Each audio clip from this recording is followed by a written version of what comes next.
Bueno, pues buenas tardes. Hoy me gustaría hablar con Olaya Aramo, que es amiga mía desde hace un montón de tiempo, además de compañía de conversaciones y fundamentalmente de baile. Entonces, justamente de lo que quería hablar, o de lo que queremos hablar las dos, es de la experiencia de la danza a través de la filosofía. Entonces, Olaya bueno, se dedica de una forma mucho más intensa, mucho más a nivel profesional que yo al mundo del baile, y como a mí me toca más la parte de la filosofía, pues voy a tomar un poco el rol de entrevistadora, y como ella, pues en cambio, tiene sus días dedicados a ser profesora de tango, a ser bailarina queer, de tango, de contact. Luego, si quieres, tú nos vas hablando un poco de algunas de estas cosas. Y luego, sobre todo, lo que nos importaba hoy reflejar era la reflexión de toda esta experiencia a través del punto de vista filosófico. Entonces, esta especie de entrevista vamos a enfocarla intentando primero establecer, bueno, pues algunas preguntas, algunas temáticas que nos acerquen al sentido, a la justificación que tiene hoy hablar de filosofía de la danza, de filosofía del baile, y para ello nos vamos a retrotraer a conceptos o ideas más básicas que en todo caso funcionarían como condición de posibilidad, hemos entendido en nuestras conversaciones previas, del baile. Y por tanto vamos a comenzar con algo que tiene que ver con la estética en general, con el arte en general, y que es la cuestión del tacto. Bueno, si hacemos un poco un repaso para darle un contexto adecuado a la pregunta, pues vamos a ver que si bien el tacto no es uno de esos sentidos, uno de esos órganos sensoriales o facultades nuestras que han sido interpeladas de una forma clara o directa por las bellas artes. Bueno, no sé si la escultura podría decirse que apela o que interpela al tacto, pero bueno, creo que no lo sé. Y sin embargo, si quisiéramos hablar, por ejemplo, como pretendía Wagner, de un arte total, tendríamos que incluir, pues bueno, estos otros sentidos que, como decía, han sido interpelados por las bellas artes y que serían casi todos los que se producen más en cercanía, es decir, los que sí han sido puestos sobre la mesa y pedidos, ¿no? Para el espectador, son el oído en la música y la mirada, la visión en las artes plásticas y escénicas también. Y justamente yo lo que quería bueno, recordar, ¿no? Resaltar, es que se trata justo de los dos sentidos que funcionan de una forma más a distancia, ¿no? Donde tiene más que ver ese medio de propagación o esas ondas, o podríamos entrar en el ámbito de la física, ¿no? Para comprobar o para recordar, como nos enseñaban en el colegio, cómo se propagan las ondas sonoras o la luz. En cambio, pues por ejemplo, el olfato todavía no ha sido convocado, salvo en artes menores, como es el perfumismo, que parece que todavía está en el ámbito de la artesanía. El gusto estaría en el ámbito de la gastronomía, y aunque se le esté dando como mucho bombo, tampoco acaba de entrar en el ámbito del arte. Podría no ser a través de la gastronomía, sino de otras actividades, de otro tipo de creación. Y llegamos finalmente al tacto, que según los atomistas,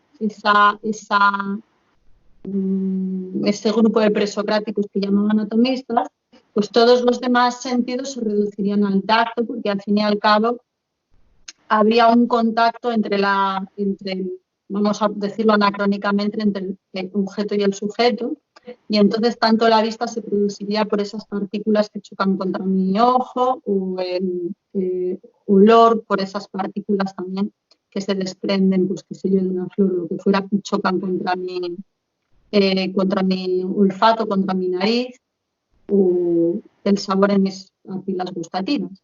Bueno, entonces, de eso también te quería preguntar, para que vayas un poco anotando mentalmente todo esto que te estoy diciendo y que se va a convertir en pregunta, y finalmente, más allá de lo que digan los atomistas, que es algo por lo que me gustaría preguntarte, por Lucrecio o Demócrito o aquellos de los que quieras hablar que tienen un interés especial en el ámbito de la filosofía de la danza o de sus condiciones de posibilidad, también quería hacer notar que si bien el tacto no ha sido convocado por ninguna de las bellas artes en particular, sí que del lado del creador, es decir, del lado del artista, si hay algo, sobre todo es tacto, ¿no? Porque el que toca un instrumento y de hecho se le llama así, ¿no? Tocar. Y no digamos, bueno, el que tiene que manejarse con materiales para la escultura, y también en el baile, obviamente, hay un tocamiento ya directamente entre las personas, ¿no? Y no solo con otros elementos. Y en último lugar, recordar, para además darle un poco de vida y de, no sé, como de subtexto, con las circunstancias en las que nos estamos viendo, justo esta charla o esta entrevista que estamos haciendo, a diferencia de otras veces que nos vemos en persona, a través del medio virtual, por el estado de alerta, por la pandemia, y entonces no quería dejar de hacer notar cómo la etimología del tacto nos da cuenta de que tacto es una palabra también que le da voz a la palabra contagio.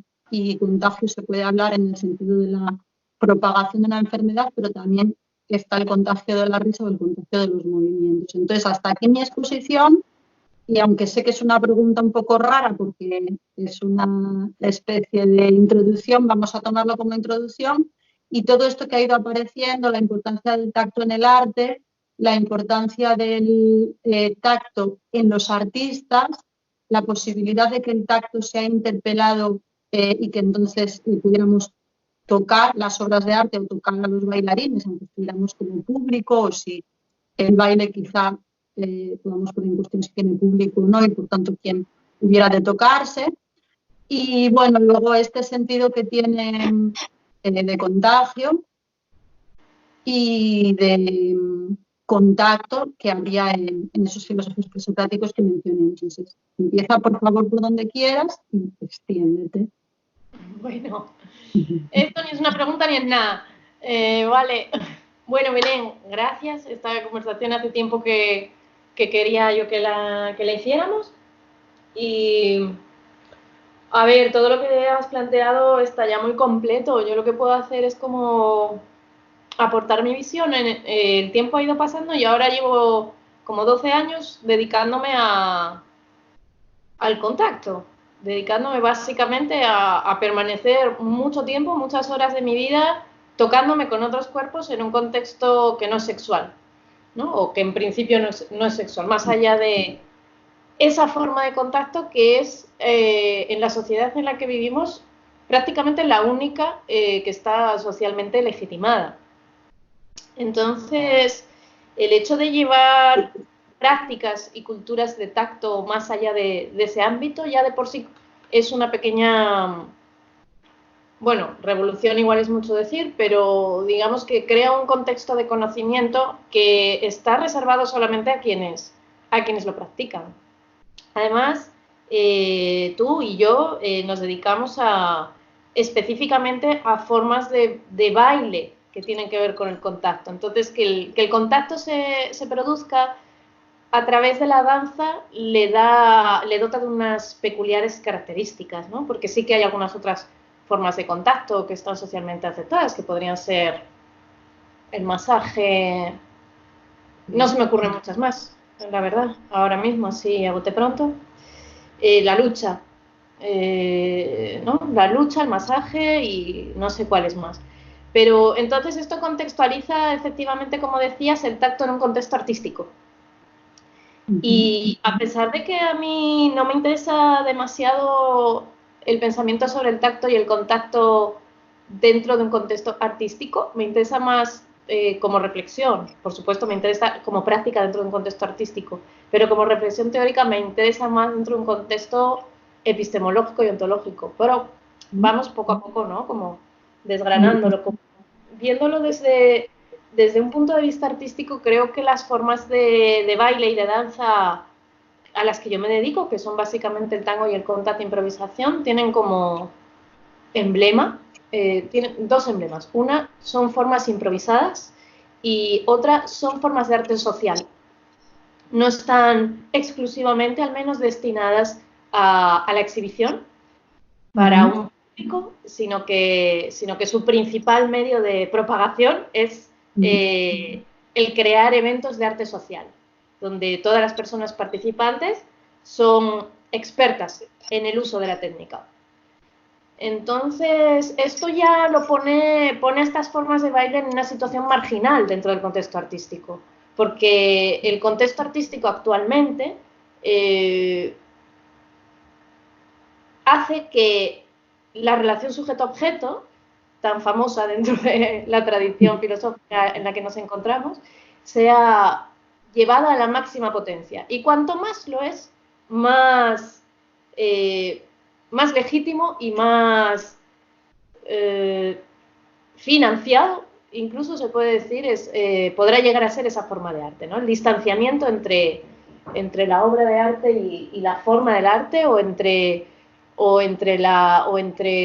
quién es el artista y quién es el público, es la manera de endiosar esa forma de arte, de conseguir que ese arte sea considerado una encarnación del capital, vamos, por decirlo así. Un poco fuerte, es un poco fuerte, pero es cierto que los objetos de arte, de hecho, son muchos de ellos son traficados, y entrar dentro de ese circuito del arte no significa, por supuesto, que tú hagas las cosas mejor, que crees obras mejor que otra persona, sino que has conseguido entrar en un circuito en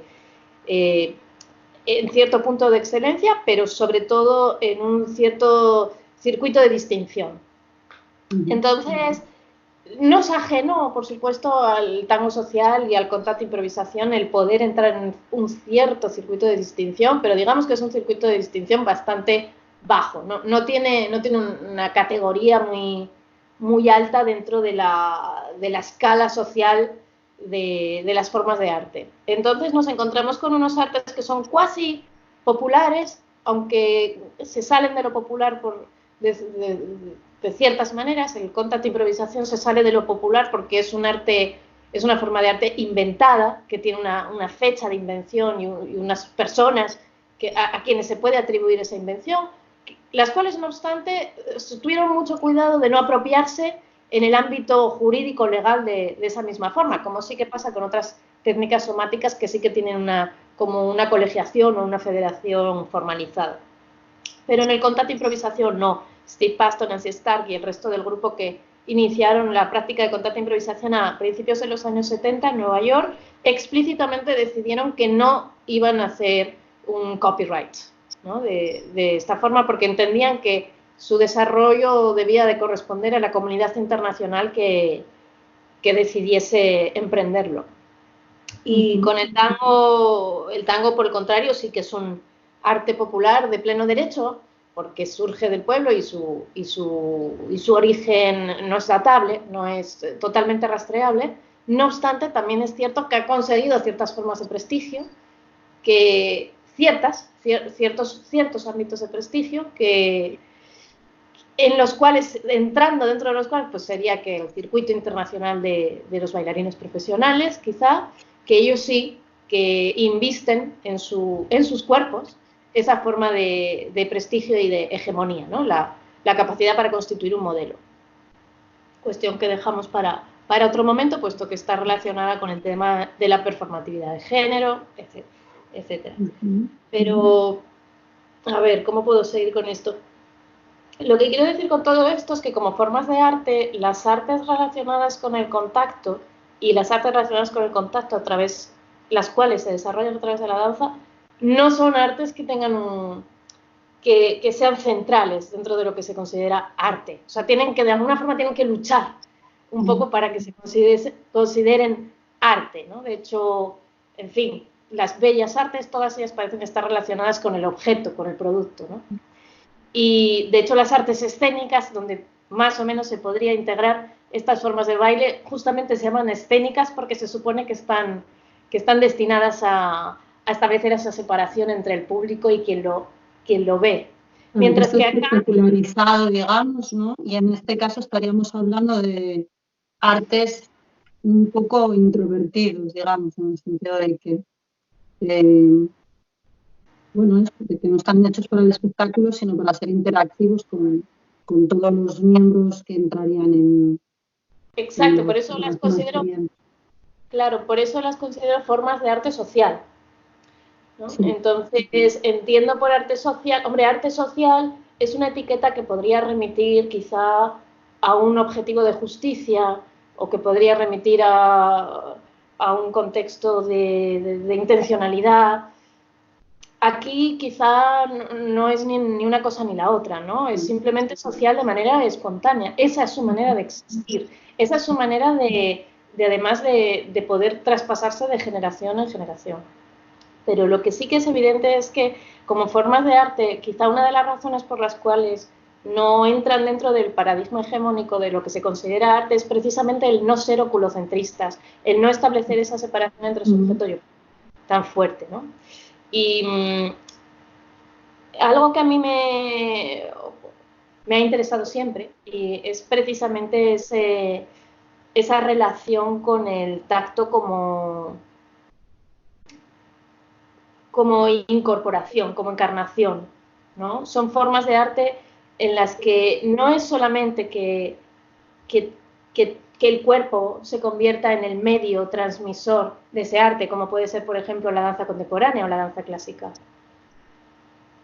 tendentes a una forma, ¿no? Se construye una forma y el cuerpo se convierte en transmisor de esa forma, sino que lo que hacen es crear las condiciones en un cuerpo para que se desate una sensación interna que viene de fuera, ¿no? Que es una sensación interna que viene de fuera o viene de dentro, no lo sabemos, pero que no tiene un guión preestablecido, tiene una técnica, es decir, tiene unas bases sobre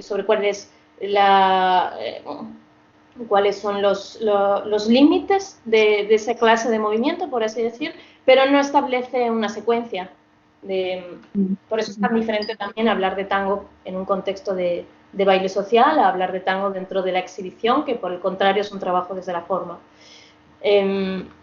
Entonces, lo que a mí me mata, tanto del tango como del contact de improvisación, es la improvisación. Es un conocimiento que no sabemos de dónde viene, que no sabemos lo que es, pero que sin embargo se desenvuelve a través de nuestros cuerpos al entrar en una relación de contacto, ¿no? Y esto es lo que tienen de común el tango y el contact de improvisación y por eso yo los practico los dos, ¿no? A lo largo de estos años he llegado a la conclusión de que quizás es la razón por la cual me atraen ambos. Luego cada uno de ellos me atrae en diferentes aspectos, en diferentes desenvolvimientos que desencadenan, pero desde luego tienen en común el hecho de jugar con energías que parten del interior del cuerpo y que empiezan a desenvolver una manera de relación con otro cuerpo.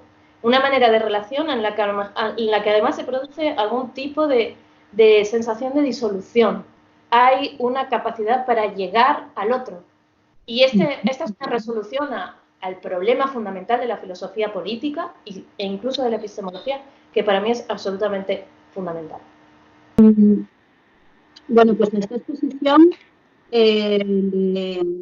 le hace falta muy poco añadido, simplemente y muy brevemente quería traer otra vez la cuestión del tacto y el contagio, puesto que provienen de la misma raíz y porque además en esta jornada particular de hoy nos entrevistamos justo de esta forma en diferido, en virtual, sin contacto o con un tacto del que vamos a ir hablando luego, con un tacto desplazado, bueno, desplazado hacia el medio, no sé.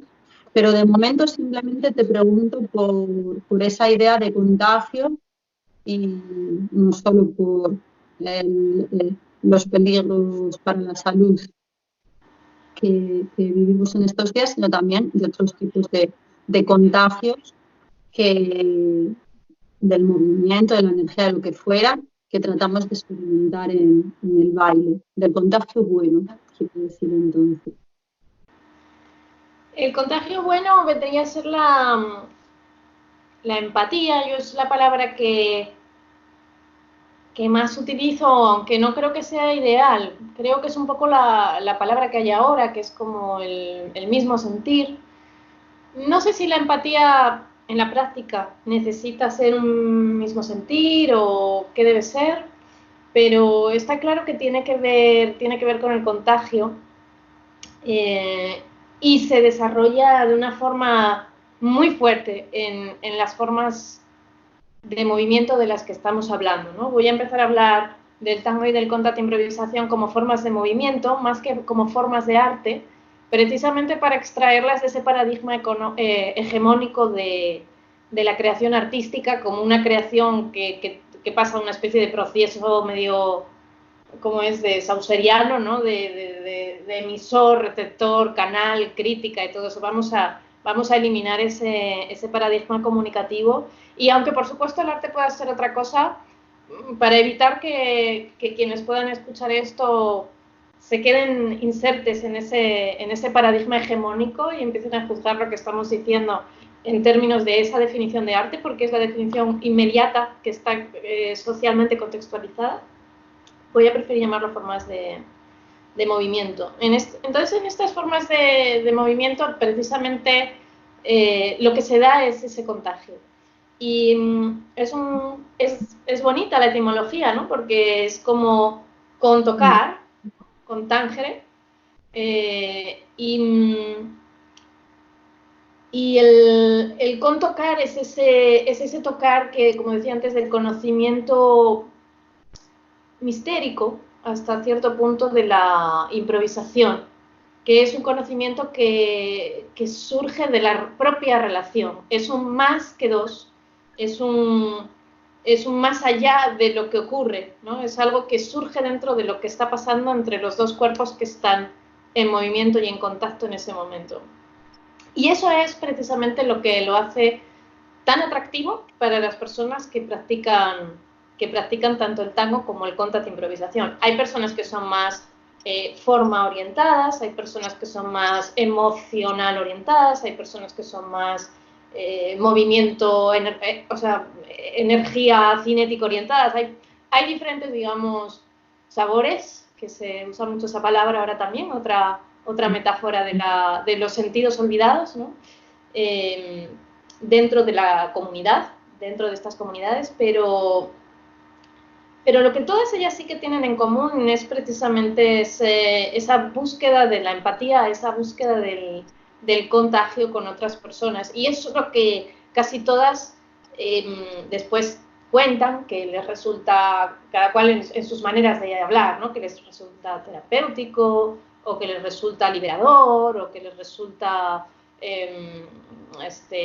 acogedor, que hay diferentes sentimientos y diferentes sensaciones que les produce. Y esa característica del contagio, claro, yo no sé, habría ahí para distinguir, yo no me dedico a la ciencia, pero me interesa mucho la perspectiva científica creo que en el baile de improvisación hay, y en su medio el tacto, hay una manera de experimentar cuestiones que están ahora en otras áreas de conocimiento, ¿no? En la física o en la biología cuántica, por ejemplo, en la neurología, en los nuevos paradigmas de la filosofía de la mente, también, que era una cuestión que me apetecía también traer, ¿no? Y que están bien fundamentados también en la manera de comprender el movimiento dentro del paradigma oprimido de la filosofía, que, por decir una generalidad, es el paradigma lucreciano y el paradigma spinoziano, ¿no? Y efectivamente el tacto, tanto en el paradigma lucreciano como en el paradigma spinoziano, tienen una importancia fundamental, ¿no? Entonces, es importante entender que para Spinoza el cuerpo no es, o al menos así como lo entiendo yo, el cuerpo no es como es en el modelo, o digamos, para las tradiciones devenidas de la interpretación de estos textos a lo largo de estos 3 siglos de construcción de la tradición de la metafísica. El cuerpo no es, como lo es para Descartes, una especie de entidad independiente y que expresa, por lo principal, expresa el tener o no tener un alma, o el estar separado o no estar separada del resto de cuerpos y de objetos, sino que precisamente los cuerpos son todos aquellos, o sea, no existe el cuerpo humano no es tan importante como todos los cuerpos que se componen unos a otros y se componen a través del contacto y el movimiento, de hecho. Entonces, es una traducción, por supuesto, pero digamos que los tejidos son cuerpos, que los átomos son cuerpos, que los diferentes sistemas actuando dentro de un mismo cuerpo son diferentes cuerpos también, que se están tocando constantemente unos a otros y que por tanto la conciencia no es lo que marca los límites del cuerpo, sino que simplemente la conciencia acompaña a ciertas organizaciones de cuerpos. Entonces esto es poner el contacto dentro del nivel ontológico más básico, ¿no? El tacto, el contagio y el contacto, como base empírica de la ontología. Y de hecho es curioso el hecho de que a lo largo del siglo XX y ahora en el XXI, ese es el paradigma que yo creo que está resultando al final más importante, o digamos más evolucionado incluso, se podría decir, dentro de la comprensión de la naturaleza desde un punto de vista científico. Y entonces aquí, bueno, habría varias cosas que mencionar, pero una de ellas que tenía muchas ganas de mencionar es el asunto del paradigma panpsiquista. Entonces, ahora existe este paradigma que está muy de moda en la filosofía de la mente, que se llama panpsiquismo. Por supuesto, no sé si por supuesto, pero sobre todo es de origen anglosajón. Y lo que viene a decir es que que la empatía no es solamente algo y el contacto no es solamente algo que ocurre en los cuerpos al nivel del tacto, entendido como estar en la misma posición en el espacio, sino que puede ocurrir también entre partículas o entidades o personas que están en diferentes lugares, ¿no? El panpsiquismo, por ser el tipo de paradigma que es, posibilita, por ejemplo, emprender investigaciones sobre la telepatía considerándola desde un punto de vista científico, desde un paradigma empírico. Y por lo tanto también sobre la empatía, no solamente como una especie de cuestión psicológica o social o como un bien cultural que debe ser preservado o acentuado, sino como un hecho del mundo físico, tal como lo entendemos, ¿no?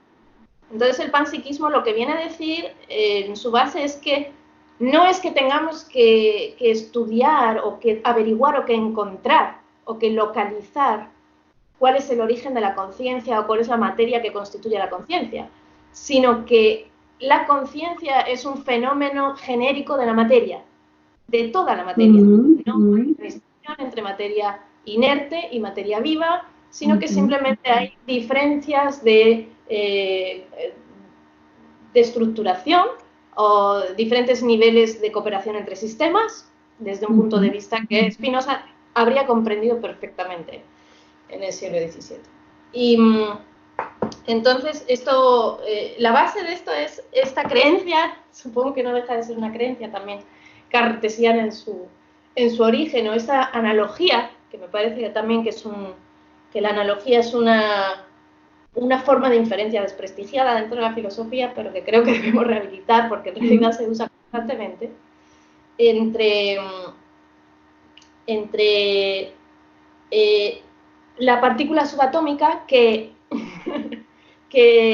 cuando experimentalmente observamos qué es lo que hace cuando lanzamos unos electrones contra una placa o lo que sea, aparece de maneras aleatorias en diferentes sitios y tiene, digamos, como desde el principio de indeterminación de Heisenberg, que puedes conocer dónde está una partícula pero no puedes conocer su velocidad, o viceversa. Al realizar los experimentos empíricos se comprueba, parece ser, que efectivamente parece que las partículas en cierto grado eligen de manera libre a dónde van, ¿no? Entonces, exacto. Entonces, a partir de este conocimiento, que hoy en día se trabaja en la física como base de la probabilística de la física cuántica, el paradigma panpsiquista dentro de la filosofía de la mente establece que si las partículas subatómicas presentan la capacidad de elegir, entonces esto quiere decir que en realidad toda la materia,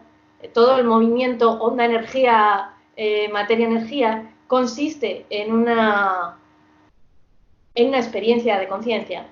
Lo que pasa es que además resulta que los animales, bueno, que los seres vivos, en general, las plantas, los animales, tienen formas de conciencia más desarrolladas porque tienen sistemas complejos concomitantes y con relaciones complejas entre ellos, los animales más aún, y dentro de los animales parece que los seres humanos somos de los que hemos no solo transformado el planeta, sino que además tenemos esta capacidad lingüística y la capacidad de crear una teoría sobre ello. Simplemente porque es que además tenemos no solo los seres humanos, sino todos los animales que tienen cerebro, tipos de materia, de células especializadas específicamente en amplificar, en llevar a la máxima potencia esas capacidades de conciencia que se encuentran en general en todo el universo. Entonces, esto, efectivamente, esto es una especie de panteísmo antropomorfo o algo así, ¿no?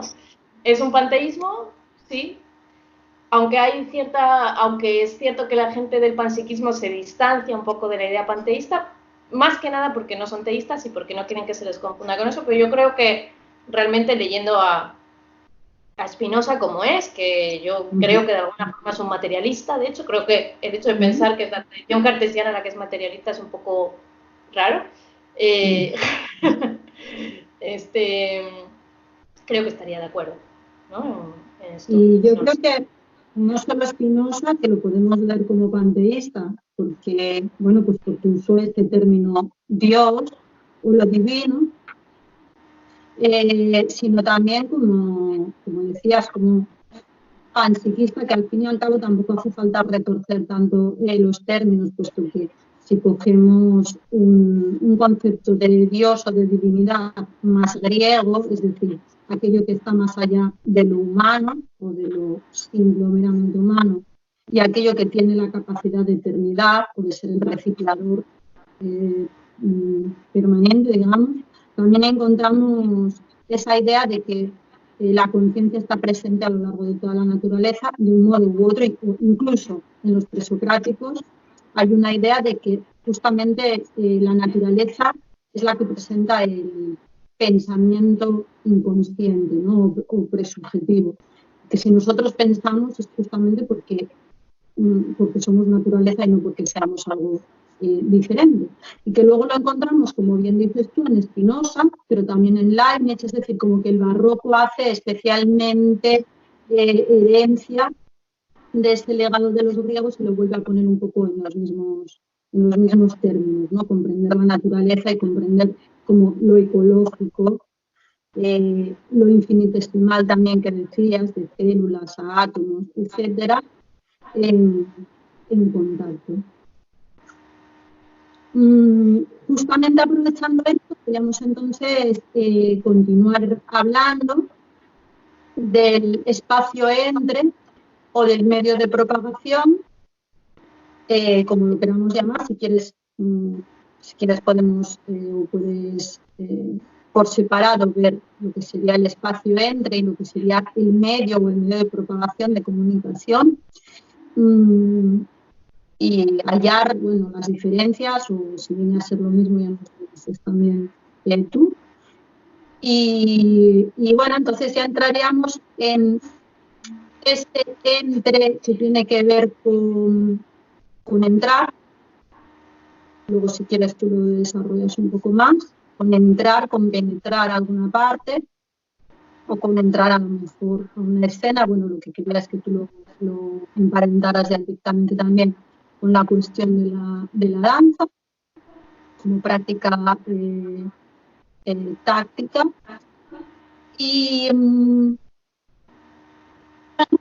de momento creo que hasta ahí para mí. Sí, claro, todo lo que acabamos de decir, para quien no esté muy metido en todo este mundillo, a lo mejor de repente le saca totalmente de la conversación inicial sobre la danza, o sobre la filosofía de la danza, o en concreto sobre el tango y el contrato improvisación. Pero claro, es que, como decía antes, me parece que lo que atrae a las personas principalmente a bailar tango o contrato improvisación es esta posibilidad de experimentar la empatía. Y la empatía tiene que ver con este proceso de construcción ontológica del cuerpo. Entonces, esa construcción ontológica del cuerpo, esa empatía, cuando yo estoy tocando a la otra persona dentro de este marco regulador que constituye la técnica de danza en la que estoy, la técnica de danza de contacto, que establece un poco los límites de las maneras de movernos que compartimos, esto funciona como un amplificador de las sensaciones posibles, ¿no? Y en este sentido me gusta también como separar los diferentes caminos que tienen el contacto, improvisación y el tango.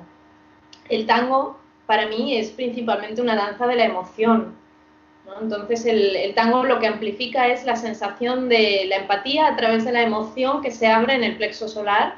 Entonces, digamos que concentra muchísima energía. Acá puede también hacer, pero digamos que en el estilo milonguero o salón milonguero, puede llegar a concentrar muchísima energía aquí.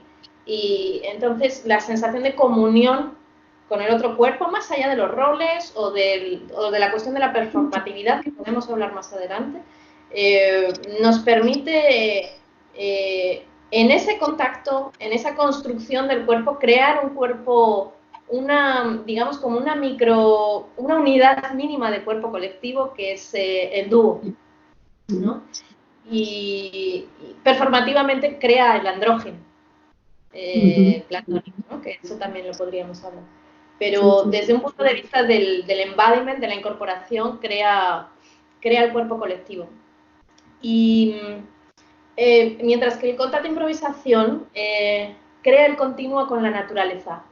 El contacto de improvisación me gusta mucho citar. Un día escuché a un chico que es profesor de contacto en Barcelona, Ramón Roig, y dijo, esto es entrar en la naturaleza, y me resultó muy evocador. Es una frase que utiliza él, ¿no? Es como cuando tu cuerpo se acostumbra a bailar contacto de improvisación, tu cuerpo deja de ser algo que está creando un movimiento dentro de un contexto puramente humano, sino que empieza a comportarse como un elemento más del medio, porque se utiliza lo que es el propio peso del cuerpo, la propia relación con el suelo, ¿no? Y digamos que la voluntad empieza a bajar, a bajar, a bajar, a bajar, a bajar, a bajar, a bajar, hasta que se hunde en el suelo. Y cuando la voluntad se hunde en el suelo, entonces empieza a emerger ese conocimiento de la improvisación en el que la conciencia se encuentra moviéndose, no genera el movimiento, ¿no? Esta es la sensación física que se cree. Por eso se dice que el contacto es una danza de la sensación, más que de la emoción. Se pueden desencadenar emociones también, pero la continuidad de la práctica lo que hace es amplificar esta sensación. Y amplificar esta sensación lo que supone es efectivamente poder hacerse cada vez más consciente de ese proceso de construcción corporal y de ese proceso de construcción ontológica, de concatenación de los sistemas que constituyen el cuerpo humano. Y por lo tanto entender el cuerpo humano como un cuerpo más dentro de las múltiples posibilidades emprendidas por la naturaleza dentro de nuestro planeta. Digamos que es una danza tremendamente contextualizadora, mientras que el tango es una danza tremendamente trascendente, ¿no? Entonces, para mí es muy interesante poder combinar en mi cuerpo estos dos objetivos epistemológicos tan diferentes, ¿no? Entonces, ese espacio para mí, en particular, es el espacio entre esas dos maneras de entender la danza, el embodiment y la performatividad, ¿no? La danza que va hacia la disolución del yo y que va hacia la disolución de los lazos sociales, aunque pueda crear otro tipo de lazos sociales a través del contacto, y la danza del tango, que es una danza desesperantemente humana, ¿no? Demasiado humana. Entonces, sí. Y entonces ese espacio entre la encarnación, le voy a llamar encarnación al embodiment, aunque no se lleva mucho, y lo decimos en inglés por evitar decir encarnación por esa referencia a lo teológico, pero bueno, no, a mí no me importa, no tengo problemas con el tema de la pasión, así que le voy a llamar encarnación y la performatividad.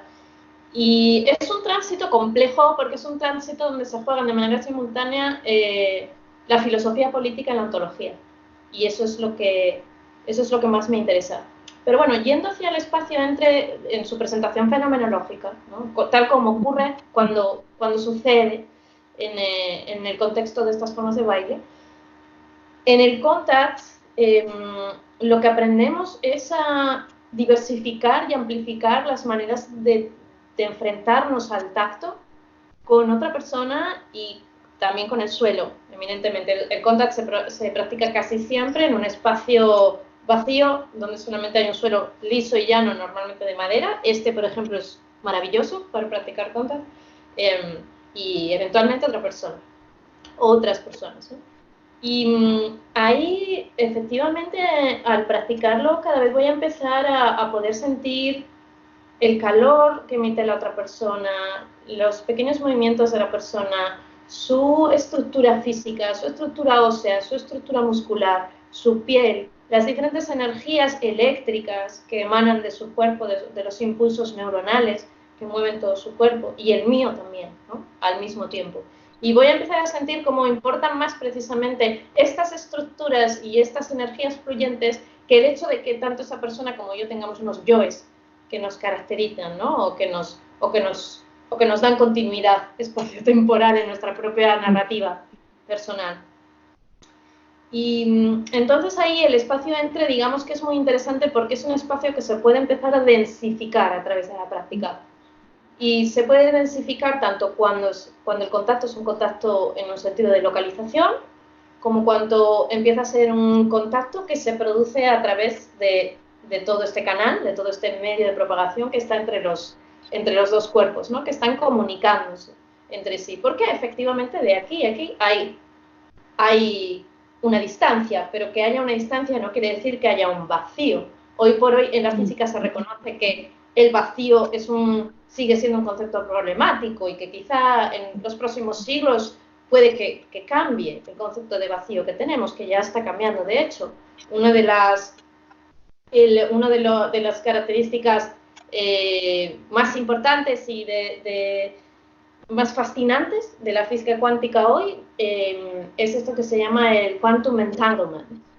No sé decirlo en español, pero bueno, en inglés se llama quantum entanglement. Y lo que quiere decir, como ya habíamos dicho antes un poquito, pero más radicalmente, es que de hecho una partícula puede estar en un lugar y en otro a la vez simultáneamente, o que dos partículas que no están en contacto pueden estar comunicándose como si estuvieran en contacto, ¿sí? Entonces, claro, y que además la comunicación entre dos partículas puede producirse independientemente de la distancia que haya entre ellas. Puede ser de millones de kilómetros y seguir pudiendo comunicarse entre sí. La verdad, yo a nivel práctico no lo entiendo, no sé hasta qué punto, de hecho, esta idea es una idea que funciona en la divulgación o que funciona en el modelo teórico, pero que no sé cómo funciona exactamente empíricamente, pero normalmente los científicos que la explican insisten en el hecho de que es una cuestión empírica, que no es una cuestión puramente de modelo teórico.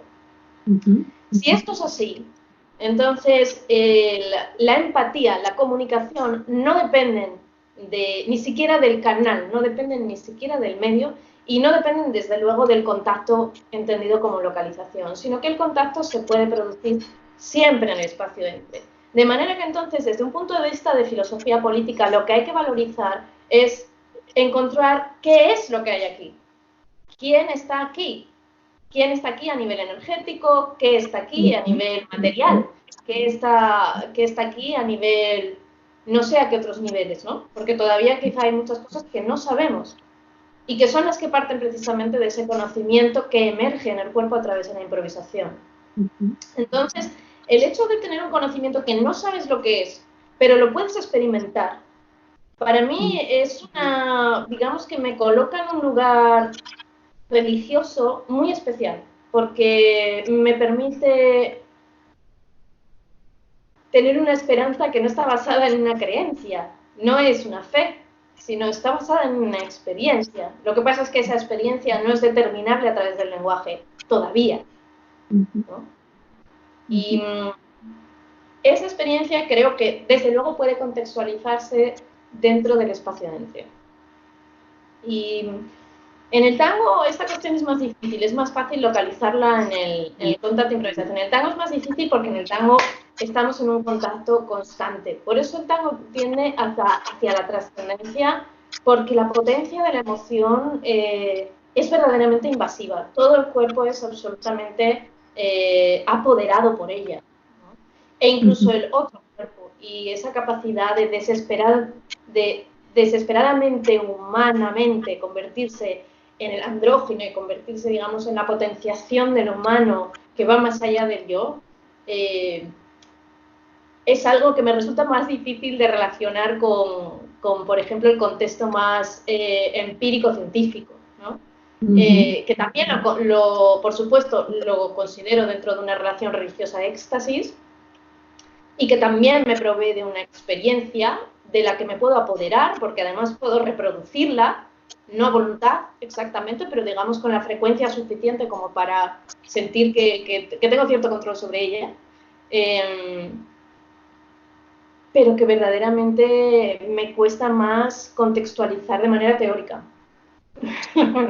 Podríamos decir que, se me ocurre ahora, que el espacio entre, bueno, si es que lo hay, en el tango, donde además me interesa que insistas en todo esto de lo demasiado humano, ligado también a lo emocional, ligado al binarismo seguramente y a la pequeña comunidad de la pareja.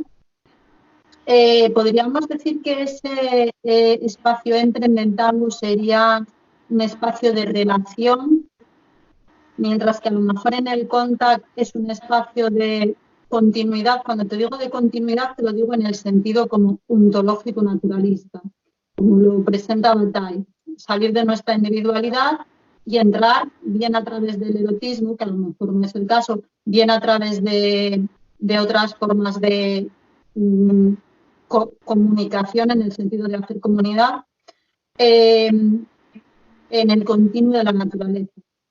Quiero decir, esto están haciendo siempre referencia a ese texto tan querido por los franceses sobre todo y por todo el postestructuralismo y por el estructuralismo también, que es más allá del principio del placer de Freud, en el que el deseo es también tanático, pero en este sentido, ¿no? De vivencia de la continuidad de la naturaleza, despersonalización por tanto. Entonces, como queríamos hablar del tema de las relaciones y el medio, es la relación previa a los términos, me gustaría poder preguntarte esto, si se podría establecer esa diferencia entre a lo mejor relación en el caso del tango y continuidad, que le quita un poco este aspecto, no sé si humano, pero sí binario, en el contacto. Depende mucho de la manera de aproximarse a los dos, pero yo diría que mi manera de aproximarme sí que tiene que ver con eso. Lo digo porque conozco a personas dentro del mundo del contacto de improvisación que estarían en contra, justamente, que no quieren perder de alguna forma la abolición y la autonomía dentro de su práctica de contacto de improvisación. Y es interesante porque coincide eso también normalmente con una práctica y una crítica queer del contact improvisación, del mismo modo que hay una crítica queer dentro del tango, ¿no? Que podemos hablar también. Y bueno, por supuesto, sí, veo una gran relación entre el sentimiento del tango y la que a mí me parece, lo que a mí más me gustó cuando de estudiante leí Más allá del principio del placer, que es esta idea de que el instinto de muerte es un instinto de realización de todas las posibilidades de la vida, ¿no? Y por lo tanto tiene que ver de alguna forma con ese éxtasis, que no es una simple salida de lo humano, sino que es precisamente el llevar lo humano a su máxima potencia. Y la verdad, yo sé que tú vas a estar de acuerdo conmigo, aunque mucha gente no. Yo creo que el éxtasis que se puede obtener a través del tango va mucho más allá y es mucho más importante para la filosofía que el orgasmo, ¿no? Y la orgasmio sexual. Por supuesto. Por supuesto. ¿No? Entonces, porque además... Pues está muy por encima del orgasmo. Hombre, precisamente porque además el tango como forma artística y como forma no procreadora realiza el instinto de muerte con muchísima más. Que si no tiene un anhelo de mera reproducción o de repetición de lo ya establecido o de pasar a la siguiente etapa de la vida. No, quiere quedarse aquí, pero quiere estar siempre. Hay una repetición inmanente, porque en el tango pones en juego ciertos movimientos repetitivos, aunque se vayan ordenando o configurando de una forma espontánea, pero si nos fijamos, incluso el dibujo que se hace es el dibujo de la inmanencia, ¿no? De una fuerza centrípeta y centrífuga. Es decir, es una cosa mucho más circular que el orgasmo, que digamos que es como una cosa más rectilínea. Pues sí, en muchas de sus maneras sí. Entonces yo pienso que no solamente, que entender el orgasmo como realización máxima del éxtasis humano, primero es falso, porque no creo que el orgasmo sea propiedad de los seres humanos, y además creo que digamos que identificar el máximo de lo humano, la máxima trascendencia de lo humano con la reproducción de una función biológica, creo que, bueno, es posible, pero yo no lo veo. Yo paradigmáticamente no lo siento así. Creo que, por el contrario, realizar el máximo del éxtasis posible de lo humano y casi exclusivo de lo humano tiene que ser obligatoriamente a través del arte. Así que creo sin ninguna duda que el tango es la manera más próxima a esa encarnación filosófica del éxtasis posible. Bueno, pues en lo que llevamos charlando tenemos alguna nota que quedó ahí pendiente, bien para el final de esta conversación, bien para otras. Una nota de Aristófanes, ¿no? Un punto, a ver, y por el punto Aristófanes. Por otra parte, apareció de forma tangencial las posibilidades o las potencialidades políticas, casi teológico-políticas, en el más clásico sentido de la filosofía política, que tiene esta forma de contagio que podemos experimentar a través de la danza y que estaría pues, en el medio de su importancia de la justificación de la filosofía del baile. En ese sentido en el que se crea un cuerpo más amplio o en el que perdemos la individualidad en favor de una comunidad humana más amplia o incluso de la continuidad con la naturaleza, que también estaría formando parte de nuestras posibilidades políticas. Pero también me interesaba bajar un poco al terreno de la ética, porque cada ética, este cuidado de sí, o dicho Foucaultianamente, estas tecnologías del yo que nos invitan a hacer de nuestra vida una obra de arte, a cuidarnos, digamos, a estilizarnos a nosotros mismos, no solo no solo las relaciones, no solo haciendo referencia al cuidado con la relación interpersonal o social, sino que quiero ir a un ámbito un poco más ermitaño, que es el del cuidado de sí, el de la tecnología del yo, y en el que además, si bien muchas personas se acercan a la danza con una intención socializante, muchas otras se acercan a la danza más bien con una intención médica en el sentido ético. No quiero decir médica de curar enfermedades, sino médica, en todo caso, de medicina preventiva para la salud y el alma, para el cuerpo y el alma. Y entonces también me gustaría preguntarte por las potencialidades éticas de construcción del yo, da igual, y del cuidado de sí, que pueden aparecer en la danza y en su forma de tacto y de contagio. Ese contagio se puede también introvertir. Bueno, para mí es importante tener en cuenta que mi propia experiencia en la filosofía de la danza tiene que ver justamente con la continuidad entre lo ético, lo político, lo epistemológico y lo ontológico, ¿no? Entonces, me cuesta bastante separar cada uno de esos reinos.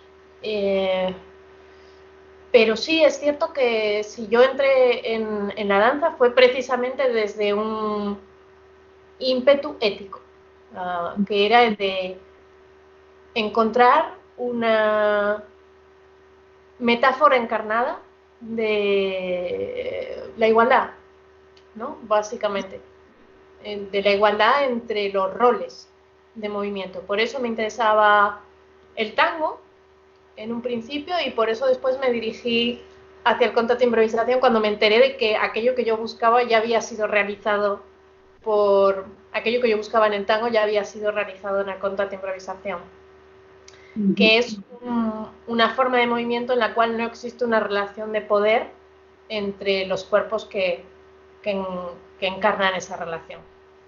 Entonces, claro,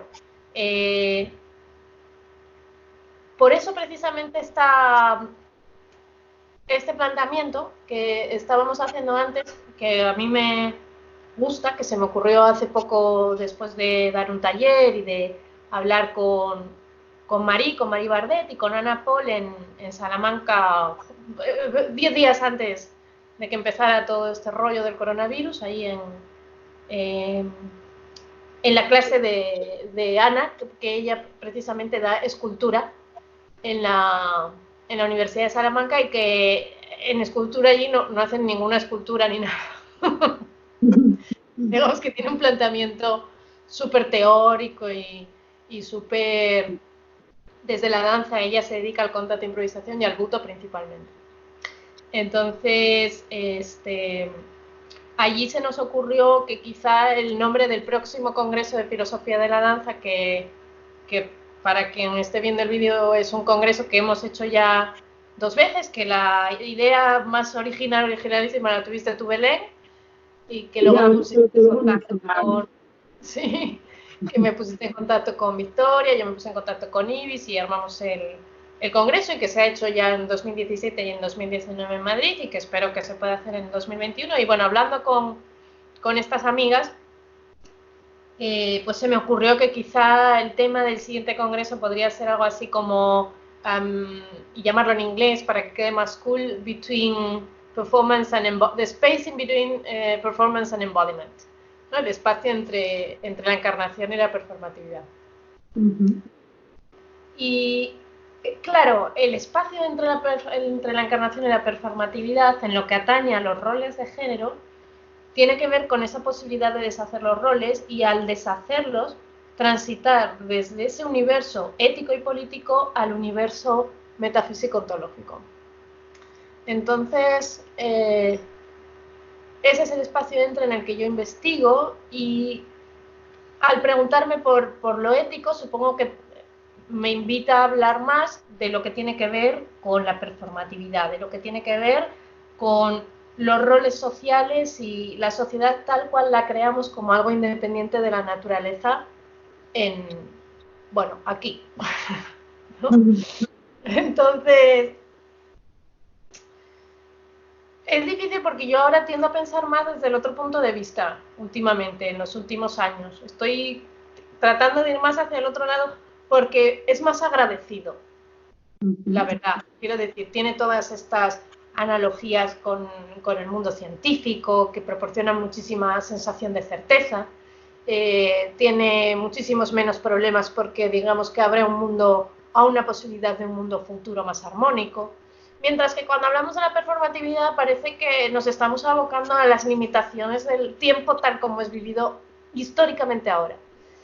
Y por lo tanto las narrativas, en este caso sobre todo las narrativas de género de manera más potente, tal y como son encarnadas tanto en el tango como en el contato improvisación, porque decir que el contato improvisación desencadena una relación de continuidad con la naturaleza no quiere decir que la práctica del contato improvisación no esté afectada, de hecho, por los roles sociales que son hegemónicos o que son mandatorios en la sociedad en la que estamos. Así que, por supuesto, aparecen y, por supuesto, hay una crítica feminista y queer tanto en el mundo del tango como en el mundo del contato improvisación. Y yo entré dentro de esa crítica a través, primero del tango, pero enseguida también a través del contato improvisación. Y la manera como ambas plantean la cuestión, pues tiene ciertos puntos en común y algunos no.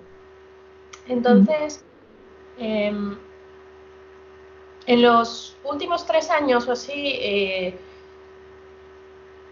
yo fui encontrando que era fácil llegar a pensar en un baile sin roles y que eso no era tan problemático, que de hecho se podía practicar.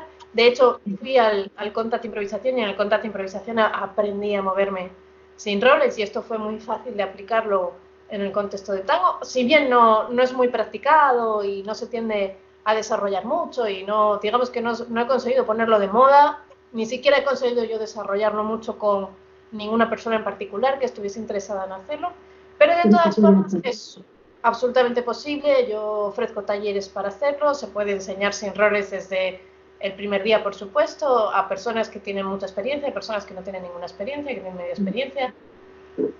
No hay ningún problema con eso. Y sin embargo me parecía que todavía estaba quedando otro espacio intocado, que esa relación sin roles no agotaba en absoluto el sentido en el cual la performatividad de género estaba ocurriendo de todas maneras.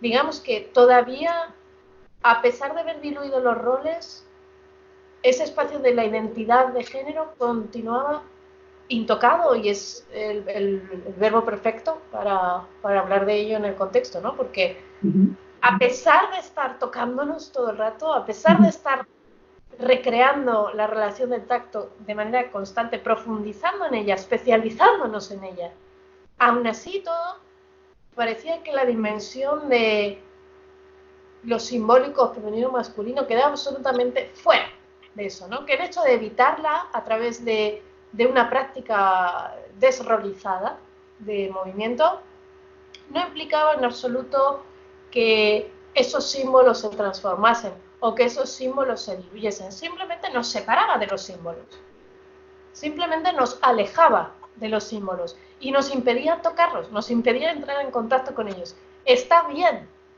es una buena opción, pero eso no va a hacer que sigan existiendo. ¿Sí?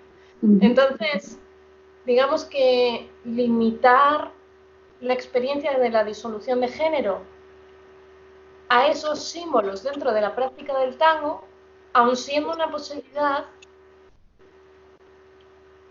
no es satisfactoria. No libera, digamos que saca.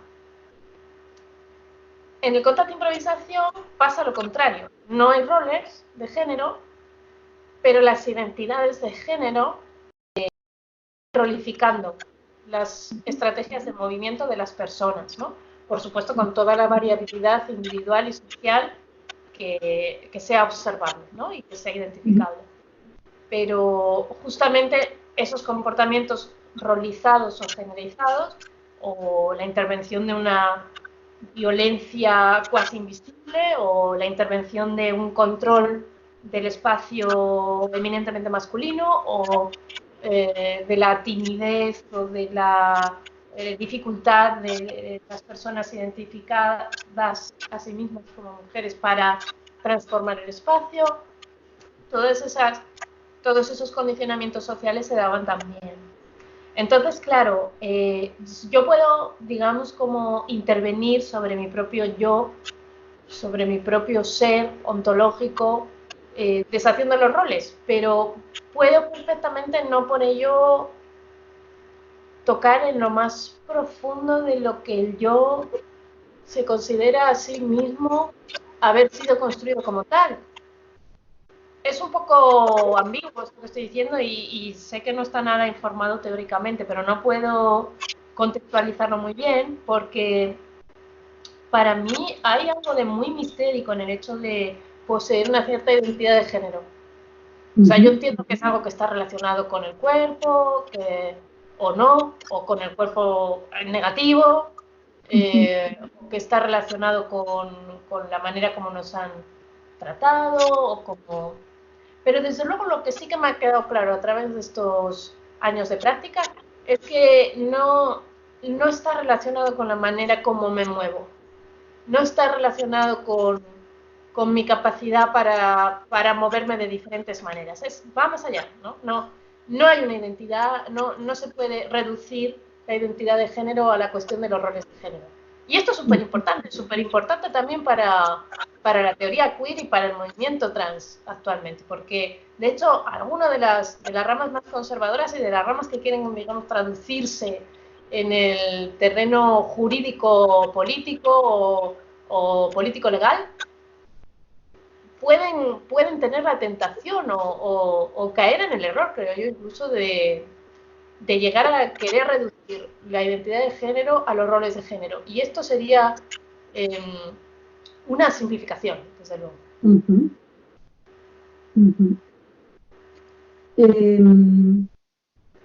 Por añadir un poco más a por pedirte que hagas una mayor aclaración, ¿qué otros elementos, si tuvieras que enumerarlos, aunque sea así como de forma muy resumida y por encima, le darías a la identidad de género, aparte de los roles de género? Si pudieras decirlo así, en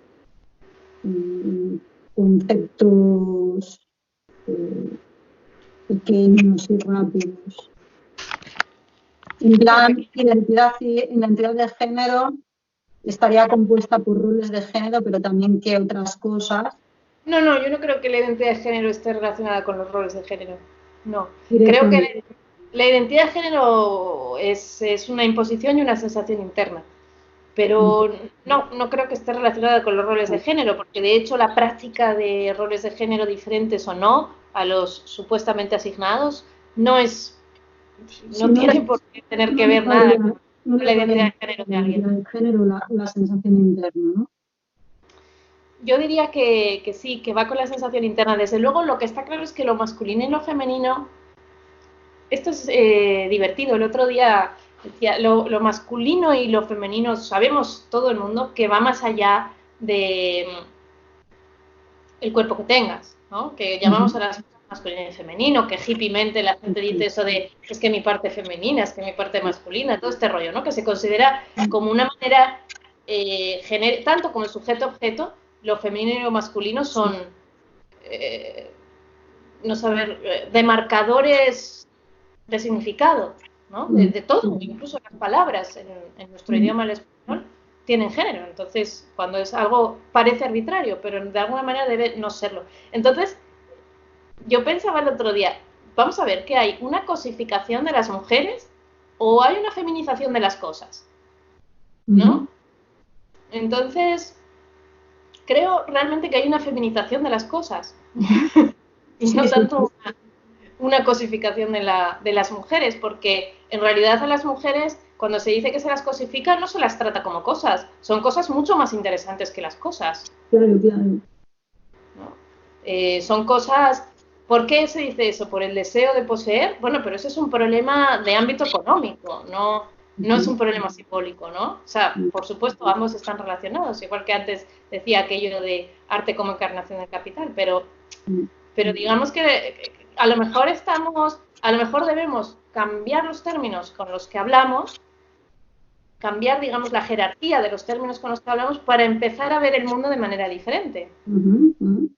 Entonces, la pregnancia de las simbolizaciones de género es tan fuerte que realmente para mí está embodied, está encarnada en toda la materia. No es un ámbito separado, no es, mira, está el sujeto-objeto y a veces resulta que además en el ámbito del significado se considera el sujeto masculino y el sujeto femenino porque es una cuestión que se da en el ámbito político. Esa es una manera de ver las cosas que separa la ética política de la metafísica, epistemología y ontología, ¿no? Es una manera de separar dos reinos.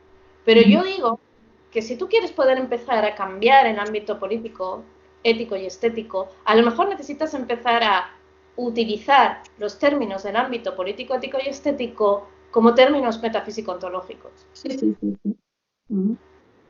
Eso, entonces, la identidad de género es como una inversión lacaniana que obliga a cada persona a un posicionamiento.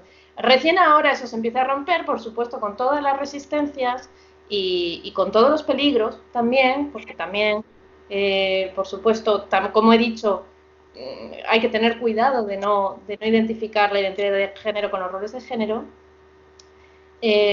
pero esa ruptura, esa libertad para empezar a intentar cambiar la percepción, es una manera de amplificar nuestros sentidos también, ¿no? Sí, que hay que cambiar el modo de percibir no solo lo social, sino el mundo, sí, todo, la naturaleza en la que estamos inmersos para poder luego darle un sentido y unos límites también a lo que es político y a lo que no. O a lo que se puede hacer en política, o a lo que se puede... quizá a cómo se puede construir un proyecto político a largo plazo, porque yo diría que todo es político, pero sí que es verdad que hay que tener más que si es político o no, a cuál es la praxis posible en la política, o la transformación posible a partir de una interpretación distinta del mundo, a partir de una interpretación ontológica diferente. Sí. Claro, de hecho, para mí la cuestión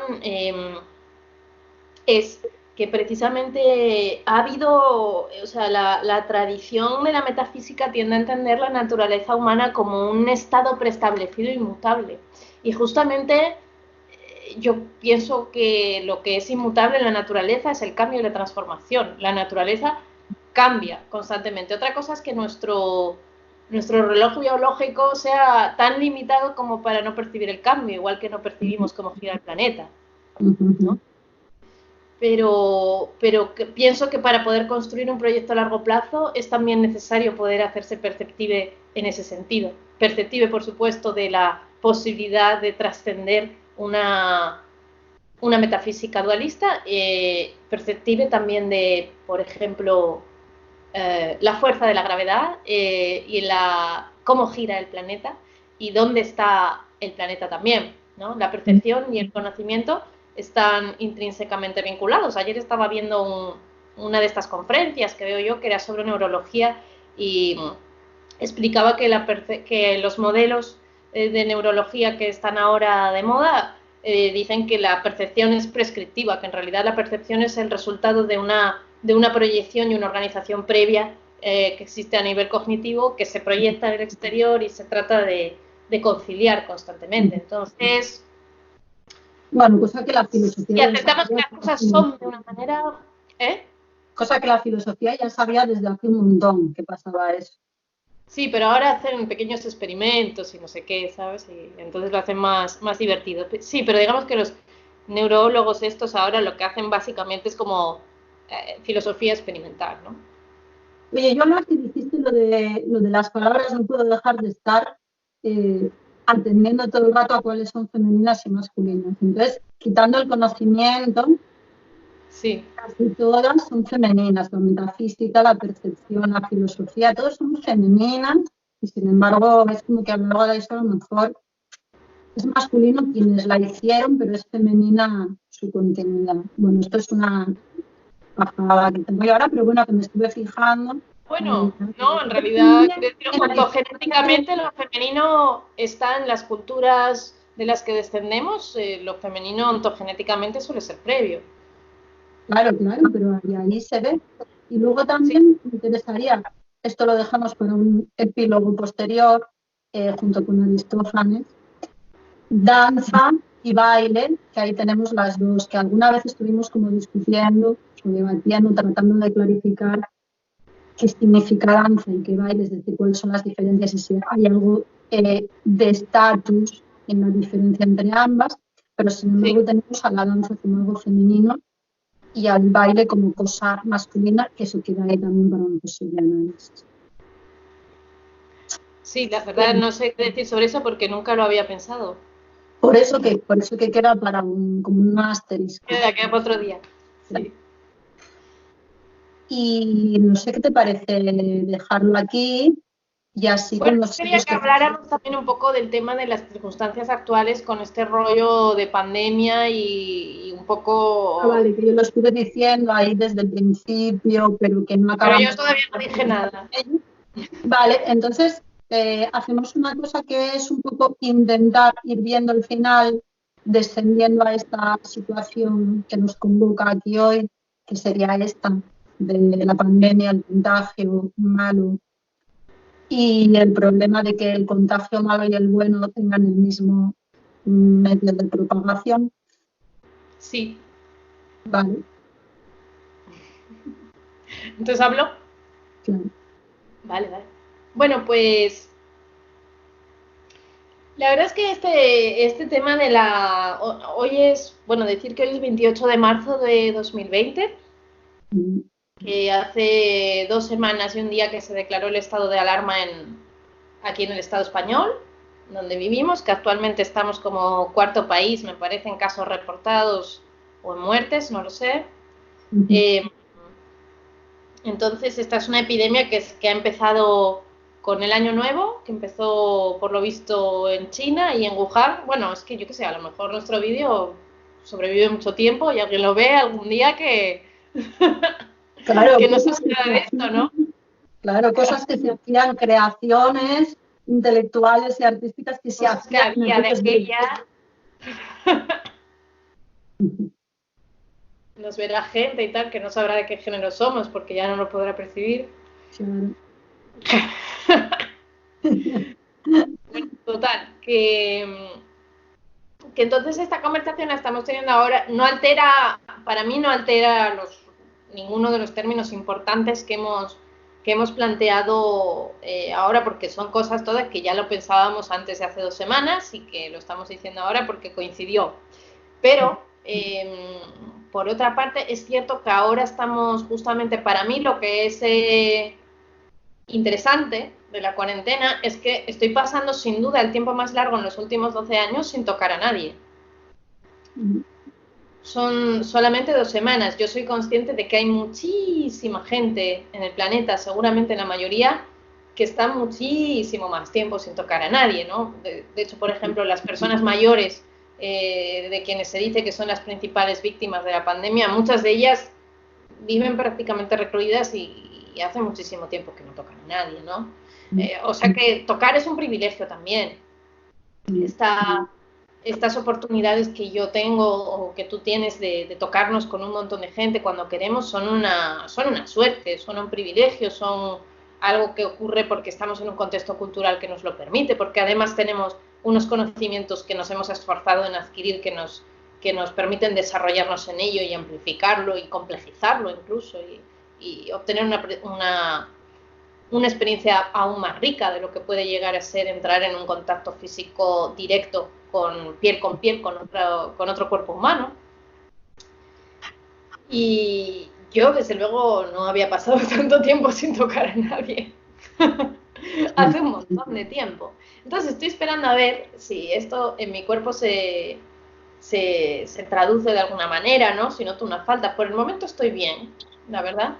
Pero, y también resulta que creo que tengo otras potencialidades, digo, como de desarrollar la relación que podría tener con otro cuerpo, con cosas, por ejemplo, o con mi propio cuerpo, que esto es, que es algo que he aprendido también a través del tiempo y sobre todo a través de la práctica, de las prácticas somáticas y en concreto del contact de improvisación.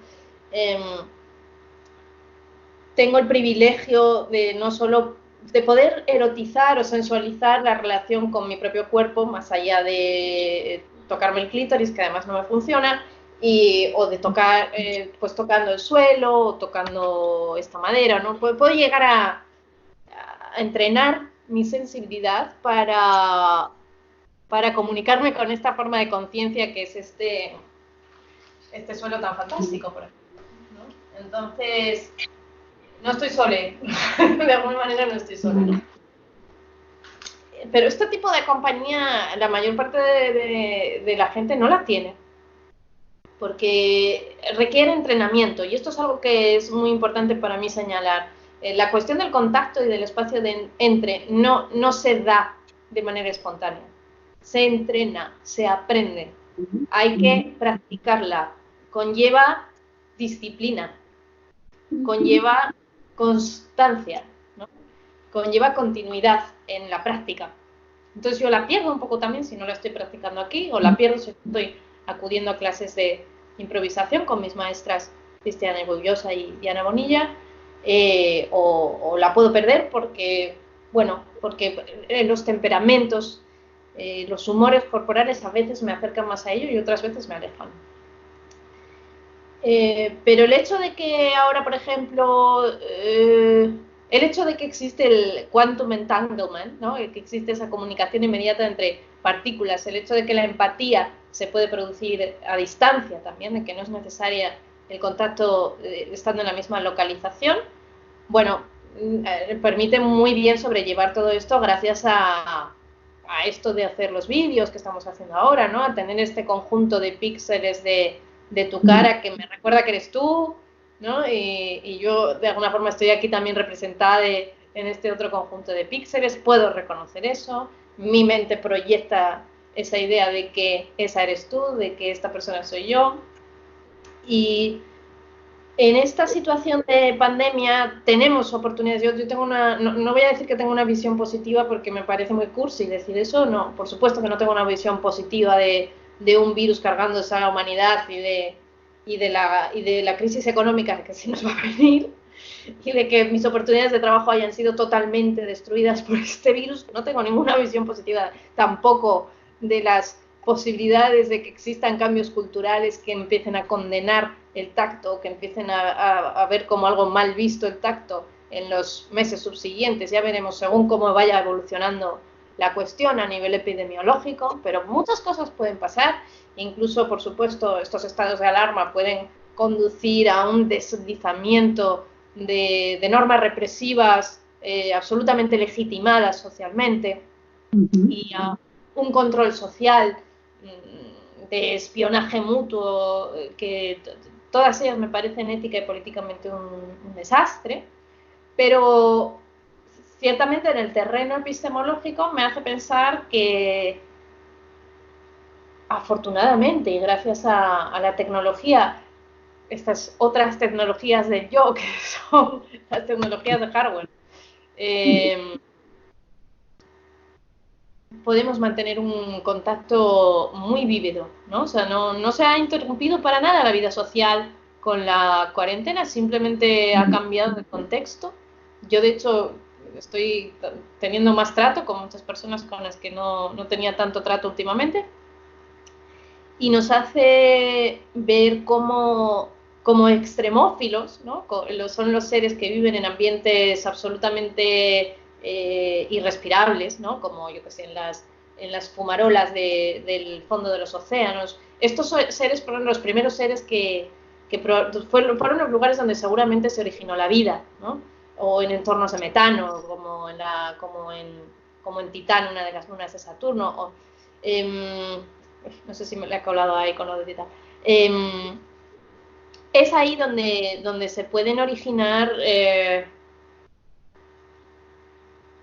espero, quizá al verse interrumpida la cotidianidad, quizá algunas ideas, algunas claridades acerca de cómo precisamente articular ese proyecto a largo plazo.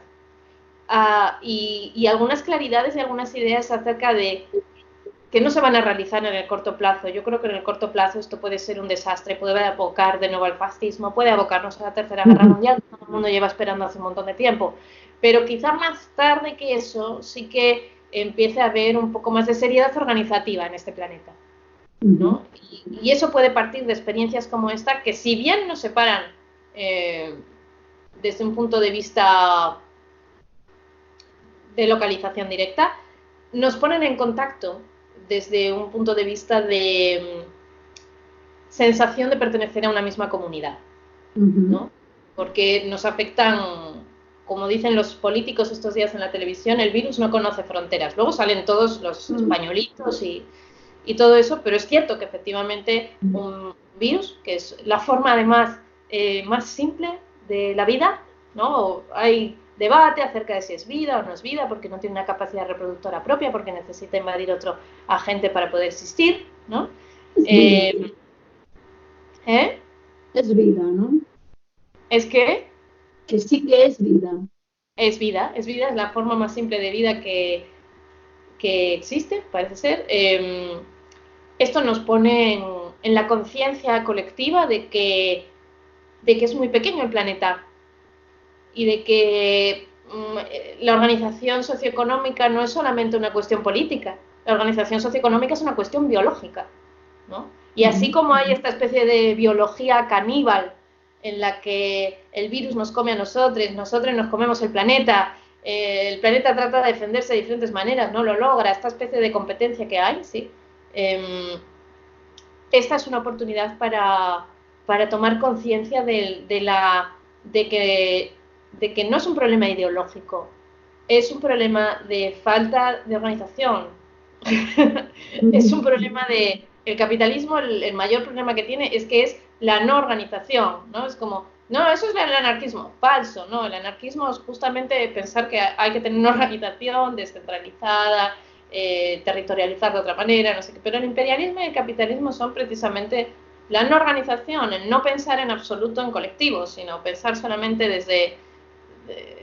desde ningún sitio, o sea, no pensar. Deslocalización del pensamiento. La desorganización del pensamiento, la desorganización del sistema, ¿no? La entropía frente a la empatía. Entonces yo creo que el poner la empatía debería llevarnos contra la entropía, ¿no? No sé cuál es la relación etimológica de ambos términos, pero luego a lo mejor de nuestra conversación me la busco, porque podría ser interesante pensar cómo a través de la empatía, de la capacidad de sentir o de contagiarnos con otras personas, podemos ir en contra de ese desordenamiento constante de la materia hacia algún tipo de equilibrio duradero, no eterno, por supuesto, porque no va a ser eterno, pero al menos sí duradero, al menos sí un tipo de organización que pueda durar 1000 años, no sé. La etimología queda ahí junto con Aristófanes, queda descansando junto con Aristófanes y con... Sí, con la cuestión del tango como la construcción del andrógino, que es una cuestión que me encanta, pero es verdad que no... Sí, hoy no sé qué podría decir de eso así para acabar, pero supongo que desde luego... Yo prefiero que lo dejemos ahí en el misterio descansando. Hasta que eso preferiría que lo dejáramos ahí descansando hasta el próximo encuentro y que le diéramos como una estructura con más pensamiento. Sí, es que me quedo un poco con la impresión de que el tema de la performatividad no ha quedado muy desarrollado, pero a lo mejor porque le tengo un poco de rabia a todos los paradigmas que me parece que son un poco inmovilistas, ¿no? que de alguna manera son desencantados y desesperanzados.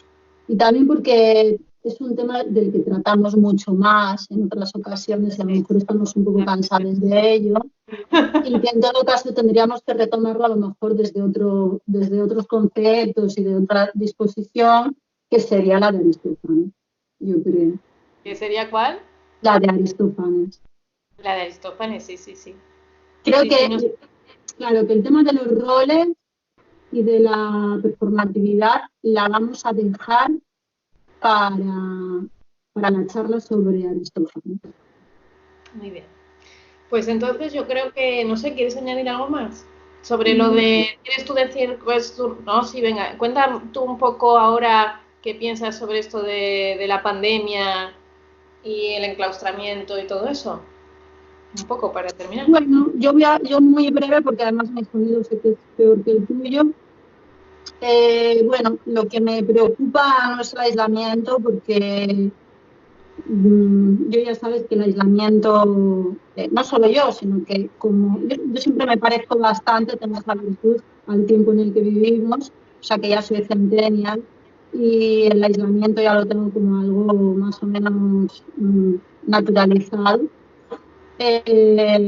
Veo series, estoy completamente conectada a las redes, y entonces también estoy bastante enclaustrada desde ese punto de vista. Igualmente, me parece que tampoco es que estemos mucho más aislados, me refiero, de los demás, en la medida en que, si bien yo hasta el confinamiento pues salía por mi barrio a tomarme una caña, etcétera, pero iba con el móvil y estaba mirando otras cosas o hablando con otra gente diferente que la que tenía alrededor, por lo menos la mayor parte de las veces, ¿no?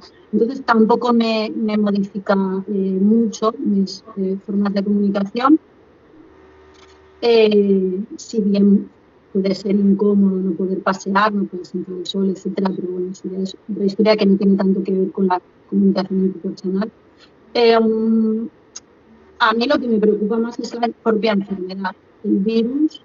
Y, y dentro del virus, si hay algo que me parece interesante, es que si bien hasta el momento las enfermedades contagiosas, no otras quizá, pero las enfermedades contagiosas siempre tuvieron como un aura de castigo divino individual.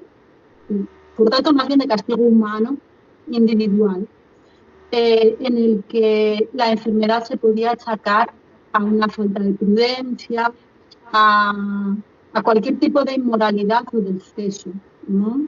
Una falta de prudencia. Sobre todo el SIDA, que es claro, la enfermedad contagiosa de claro, nuestra generación y sobre todo de la generación anterior. Y el ejemplo, efectivamente, el ejemplo fue esa pandemia del SIDA, que tenía siempre este estigma moral, que tenía que ver no solo con la orientación sexual, sino también con las prácticas sexuales, o sea, con las diferentes prácticas, independientemente de la orientación, que tenía que ver también con la promiscuidad o no, es decir, con unos hábitos que podían conformar la ética no ética de cada uno, y donde parece que había una invitación a que cada persona se hiciera responsable en cierta medida de su enfermedad, ¿no? Y también asustara convenientemente al resto de las personas para que pudieran saber cuáles serían estas consecuencias, o sea, esta mordida de la manzana ya convertida en SIDA en aquel caso, bueno, pues para rectificar su camino. Mientras que en esta ocasión me parece que lo interesante es que el coronavirus o COVID-19 afecta a todo el mundo por igual. O sea, ya es un poco intergénero, interclase, si bien luego no es lo mismo estar confinado aquí que con una piscina, pero eso importa poco. El caso es que no se puede moralizar, no se puede hacer un juicio moral sobre las personas contagiadas. Y entonces eso cambia las cosas, porque a mí me parece que es la primera vez que el contagio no tiene que ver directamente con lo venéreo, como digo, con la clase, con el género, con la moralidad o no de las cosas que hacemos. Entonces, ya veremos. Ya veremos. En prevención no, pero ya veremos, claro, luego la gestión de la enfermedad ya es otra historia. Pero bueno, de momento esa es la pregunta que me queda como ahí abierta. Y nada más. Yo pienso que, de hecho, pienso que puede haber una cierta consecuencia precisamente en que el tacto, que en nuestra cultura está bastante aceptado, deje de serlo. Sí. Me asusta mucho eso. Y temo, espero que no sea así, pero temo que sea una limitación a las reuniones sociales, que sea una limitación a las cosas que hacemos, a las que hago yo. O sea, yo, la verdad, tengo bastante miedo de que en concreto tanto el tango como el conjunto de improvisación puedan ser estigmatizados, ¿no?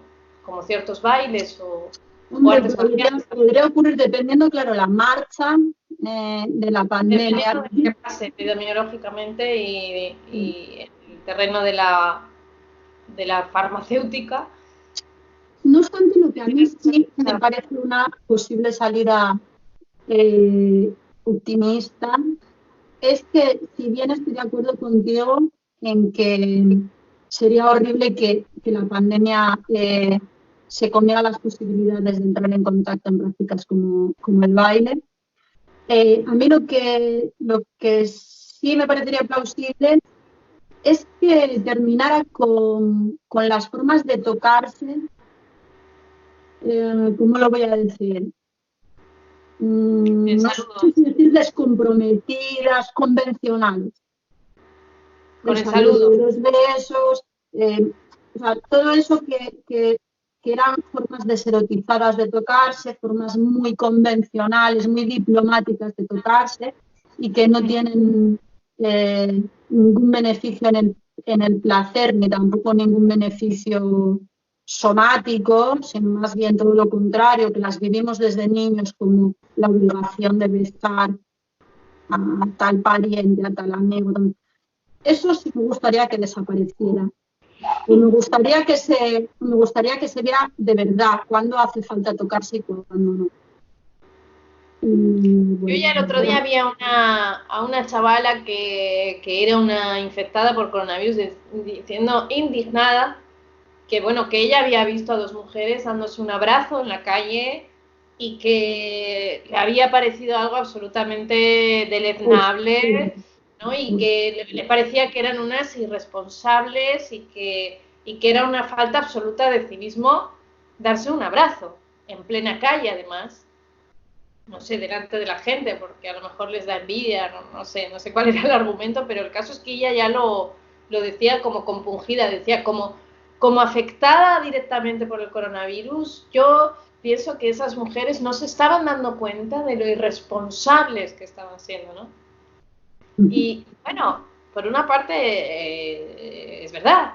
O sea, sí. En estos momentos, otra cosa es que eso se extienda. En estos momentos, supuestamente, este es el problema, ¿no? mantener... Del mismo modo que resulta que todas las palabras tienen género, por algo que no sabemos muy bien lo que es, a lo mejor resulta que en un futuro hay cosas que están mal porque hubo no sé qué virus, no sé cuándo, y ya se olvidó. Vete a saber.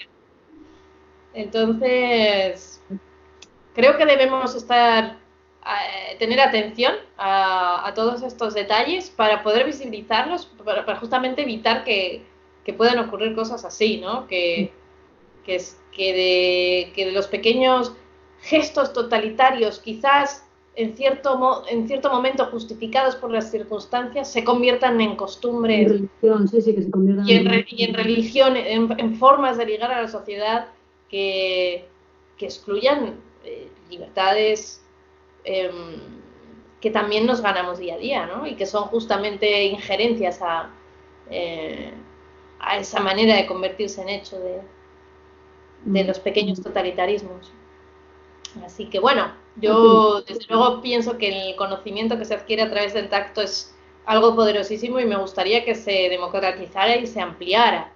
Y me asusta que esa tendencia que a mí me gustaría ver en un futuro vaya a ser contravenida precisamente por algo así, por algo como lo que está sucediendo. Espero que no. Es que no. Bueno, pues Bueno. ponemos fin, punto y aparte aquí y quedamos Sí, pendientes de esos ya. otros temas que hemos Sí. anotado y no desarrollado. ¿Sí? Muy bien.